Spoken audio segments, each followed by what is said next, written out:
خدا بے پناہ شکر و احسان ہے اس پاک پروردگار کا کہ اس نے ایک بار پھر ہماری آپ کی زندگی کو بخشا اور ایک اپنے نیک بندے کے روز کو منانے کے ہم کو توفیق عطا فرمائے۔ آج کا یہ عرس حضرت گلپری شاہ رحمۃ اللہ علیہ کا 56واں عرس گزشتہ 56 سالوں سے یہ عرس اپنی شان و شوکت کے ساتھ ہر سال منعقد ہوتا ہے، جس میں آپ حضرات بھرپور طریقے سے تعاون فرماتے ہیں اور ایک اللہ کے ولی کے عرس کو منانے میں آپ اپنی محبتوں کا بھرپور ساتھ دیتے ہیں۔ لیکن عرس منانے کا مقصد جو ہے اس کو بھی ہم کو سمجھنا چاہیے۔ عرس عربی لفظ ہے اور عرس کے لفظی معنی ہوتے ہیں شادی کے۔ جب ہم کسی اللہ کے ولی کا عرس مناتے ہیں تو یعنی ہم شادی کے طریقے سے اس کا اہتمام کرتے ہیں، اور یہ اہتمام اس لیے کیا جاتا ہے کہ اللہ رب العزت ارشاد فرماتا ہے کہ جب تم ہمارا ذکر تنہائی میں کرو گے تو ہم تمہارا ذکر آبادی بھی کریں گے۔ آج حضرت گلپری شاہ بابا رحمۃ اللہ علیہ کے عرس میں یہ ثابت ہوتا ہے کہ بے پناہ اس رب کا شکر و احسان ہے کہ حضرت گلپری شاہ بابا رحمۃ اللہ علیہ نے ان کا تنہائی میں ذکر کیا ہے۔ آج اللہ ہمارے آپ کے بیچ میں ان کا ذکر کر رہا ہے۔ یہ تھا کہ ماتا ہوا مجمع، چاہے مرد ہو عورت ہو، چاہے ہندو ہو چاہے مسلمان ہو، تمام کے تمام لوگ اس عرس میں اپنی طریقے سے شرکت کرتے ہیں۔ ہندو بھائی ایک صوفی کی بارگاہ سمجھ کر کے، ایک بزرگ کی بارگاہ سمجھ کر کے تشریف لاتے ہیں، اور مسلمان اپنی عقیدتوں کے ساتھ آتا ہے۔ لیکن ہم کو یہ بھی سمجھنا چاہیے کہ بحیثیت مسلمان کے جب ہم کسی اللہ کے ولی کے عرس میں شرکت کرتے ہیں تو ہماری ذمہ داری کیا بنتی ہے؟ سب سے بڑی ذمہ داری یہ ہے کہ آج اللہ رب العزت جو ان کا ذکر کرا رہا ہے، جو اللہ رب العزت یہ ارشاد فرماتا ہے کہ تم میرا ذکر تنہائی میں کرو، میں تمہارا ذکر آبادی میں کروں گا، تو آج آبادی میں ذکر کرنے کا مطلب یہ ہے کہ ان کی بارگاہوں سے ہم کو جو پیغام ملتا ہے وہ اللہ کی فرمانبرداری، اللہ کی بندگی کا سلیقہ اور نبی کریم صلی اللہ علیہ وسلم کی سنت و شریعت کی پابندی۔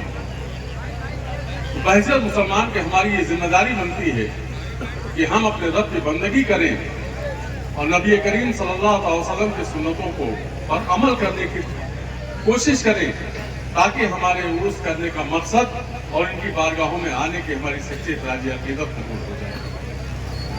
آج کی اس ہزاروں کے مجمع میں ہم کو یہ عہد کرنا چاہیے کہ تمام ہمارے نوجوان اس طریقے سے ہیں جو ابھی صحیح ڈھنگ سے پاک ہونا بھی نہیں جانتے۔ جو مسلمان ہیں ان کے لیے لازمی ہے کہ پاکی ان کا آدھا ایمان ہے، اور ہم کو کبھی ناپاکی کی حالت میں ایسی محفلوں میں نہیں جانا چاہیے۔ تو آج کچھ نہ کر کے صرف یہ عہد کر لیں کہ ہم حضرت بابا گلپری شاہ رحمۃ اللہ علیہ کے عرس میں آئے ہیں تو ہم آج سے پاک رہنے کا سلیقہ سیکھ لیں۔ ہم سنت مصطفیٰ کے اس حسن و اخلاق پر عمل کریں گے کہ جہاں پر یہ کہا گیا کہ پڑوسی تمہارا کوئی ہو، کسی مذہب کا ماننے والا ہو، سکھ پڑے سکھ میں شامل ہو جاؤ، دکھ پڑے دکھ میں شامل ہو جاؤ۔ کسی مذہب کو برا مت کہو۔ اپنی بیوی کو چھوڑ کر دنیا کی ہر عورت کو، بزرگ ہے تو ماں سمجھو، جوان ہے تو بہن سمجھو۔ یہ حسن و اخلاق ہے ہمارے نبی کا۔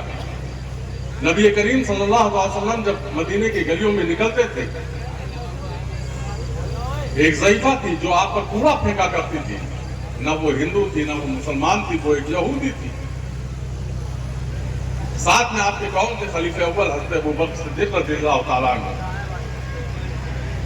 آقا ارشاد فرماتے ہیں کہ اے صدیق، ہم پر کوڑا کس نے پھینکا؟ کہا یا رسول اللہ، ایک ضعیف عورت نے آپ پر کوڑا پھینکا۔ کہا چلو کوڑا پھینکنا اس کا کام ہے، اس کو اپنا کام کرنے دو۔ معمول بن گیا روز کا، ایک دن آپ پر کوڑا نہیں گرا۔ میرے آقا رک گئے، ارشاد فرماتے ہیں کہ اے صدیق آج کوڑا کیوں نہیں گرا؟ خلیفہ اول ارشاد فرماتے ہیں یا رسول اللہ، جو یہودی عورت آپ پر کوڑا پھینکتی تھی وہ آج بیمار ہے۔ میرے آقا ارشاد فرماتے ہیں کہ چلو ہم اس کو دیکھنے چلیں گے۔ خلیفہ میرے آقا اس کے گھر تشریف لے گئے۔ جیسے ہی اس ضعیفہ نے، اس یہودی عورت نے میرے آقا کو دیکھا، قلب میں ناز پکڑ گئی اور کہا کہ اے محمد، ہم تم پر کوڑا پھینکتے تھے، آج ہم بیمار ہیں تو تم دیکھنے آئے ہو۔ میرے آقا ارشاد فرماتے ہیں کہ اے ضعیفہ، کوڑا پھینکنا تیرا کام تھا تو اس کو دیکھنے آنا میرا کام ہے۔ اور یہ نبی نے حسن اخلاق اس لیے دیا کہ اللہ رب العزت ارشاد فرماتا ہے کہ اے میرے محبوب، اس آیت کے ساتھ وَمَا أَرْسَلْنَاكَ إِلَّا رَحْمَةً لِّلْعَالَمِينَ، میں نے تم کو ساری جہان کے لیے رحمت بنا کر کے بھیجا۔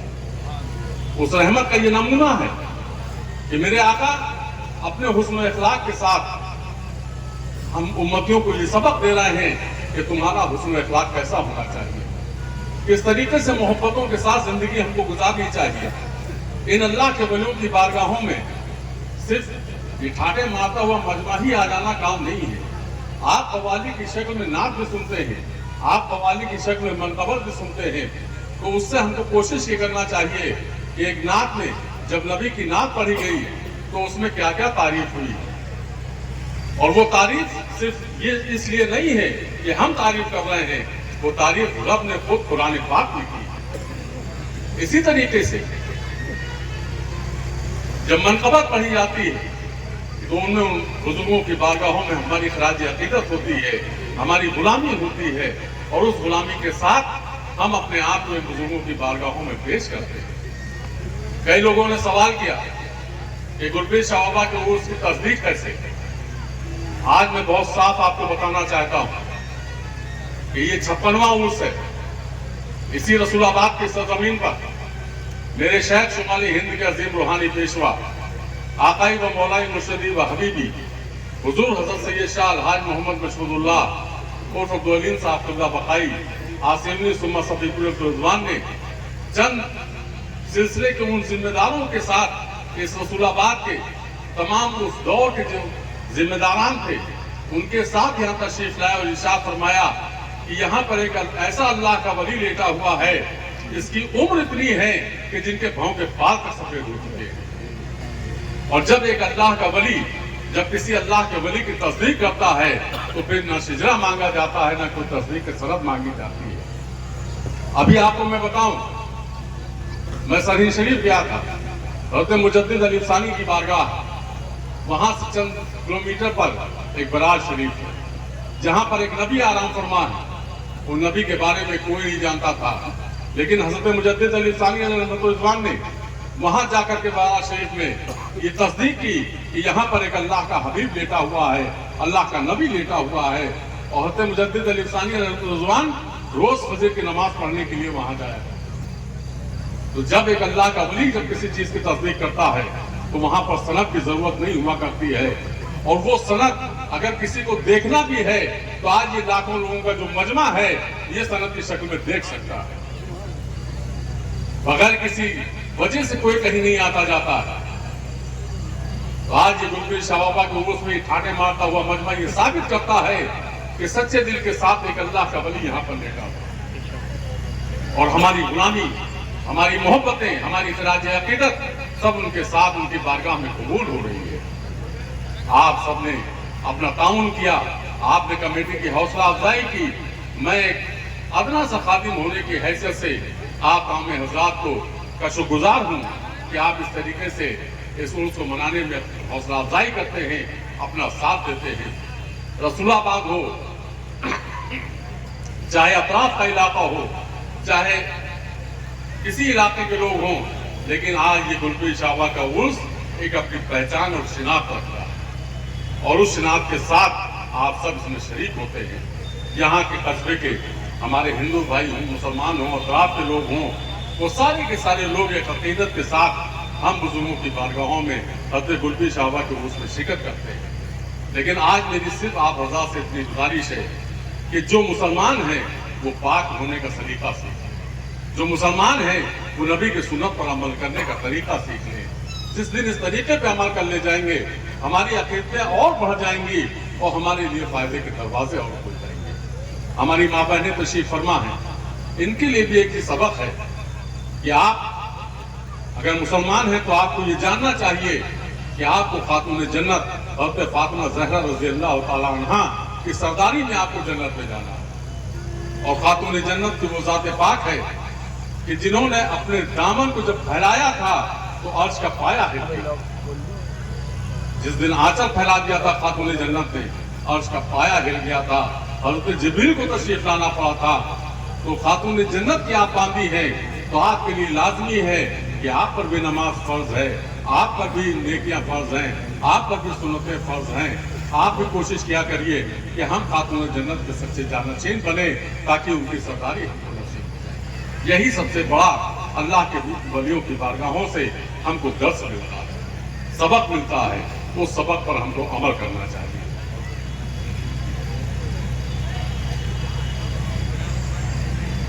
تمام مظلوم گورنمنٹ کی جانب سے مظلومیت کی زندگی جی رہے ہیں، ان سب کے لیے آپ دعا فرمائیں کہ اللہ رب العزت ان کو ان ظالموں سے نجات عطا فرمائے اور مظلوموں کی مدد فرمائے۔ اسی کے ساتھ ساتھ آپ کو شریف ہوگا، ہاں جو گیٹ آپ نے دیکھا وہ گیٹ جن بچوں نے بنایا ان کی حوصلہ افزائی کے لیے ان سب کو کمیٹی کی جانب سے آپ حضرات کی جانب سے ان کو ایک رومال پیش کیا جا رہا ہے صافے کی شکل میں۔ گیٹ ٹیم کے